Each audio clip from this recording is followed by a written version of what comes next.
જૂનાગઢના માંગરોળ નગરપાલિકામાં ચૂંટણીના પડઘમ વાગી ચૂક્યા છે। ફોર્મ ભરવાના છેલ્લા દિવસે ભાજપ, કોંગ્રેસ અને આપ, બસપા, મીમ સહિત તમામ પાર્ટીઓએ ફોર્મ ભરી પોતાની પાર્ટીની જીતની આશા વ્યક્ત કરી।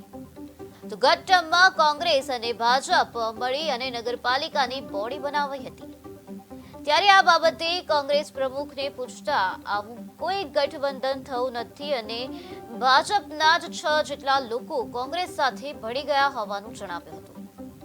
પરંતુ લોકોનો આક્ષેપ હતો કે કોંગ્રેસની ટિકિટ લેવા કોઈ તૈયાર નથી। તેના જવાબમાં કોંગ્રેસ પ્રમુખ દ્વારા જણાવાયું કે બધા લડશે અને ચૂંટણી જીતશે। હાલમાં પાલિકાની ચૂંટણીમાં 116 ઉમેદવારી ફોર્મ ભરાયા છે। અમે માંગરોળ મામલતદાર કચેરીમાં અત્યાર સુધી ફોર્મ એક્સેપ્ટ કર્યા છે, જેની આજ છેલ્લી તારીખ હતી 3 વાગ્યા સુધી। એમાં અમારે પાસે 116 ફોર્મ્સ જે છે રજૂ થયા છે અને મારે લોકોને આ બતાવવામાં આવે છે કે 3 તારીખના રોજ ફોર્મની ચકાસણી છે અને 4 તારીખના રોજ જે છે એને પાછળ ખેંચવાની તારીખ છે। એને સિવાય 16 તારીખ જે છે માંગરોળ ચૂંટણીની તારીખ છે, જેમાં વધારે ને વધારે લોકો સામે આવે અને મતદાન મથક ઉપર મતદાન કરશે। માંગરોળની પ્રજા હંમેશા કોંગ્રેસ સાથે રહી છે। પ્રશ્નો ઘણા બધા છે, પણ છેલ્લા 25 વર્ષથી ગુજરાતના સરકાર ભાજપની રહી છે, એટલે ક્યાંક ને ક્યાંક વિકાસ માટે થોડા અવરોધો ઊભા થયા છે અને અમને પૂરો વિશ્વાસ છે કે અમે નગરપાલિકા કોંગ્રેસની બનાવી શકીએ એટલે પ્રજાના જેટલા બી સમસ્યાઓ છે એને દૂર કરવા પ્રયત્ન કરશું।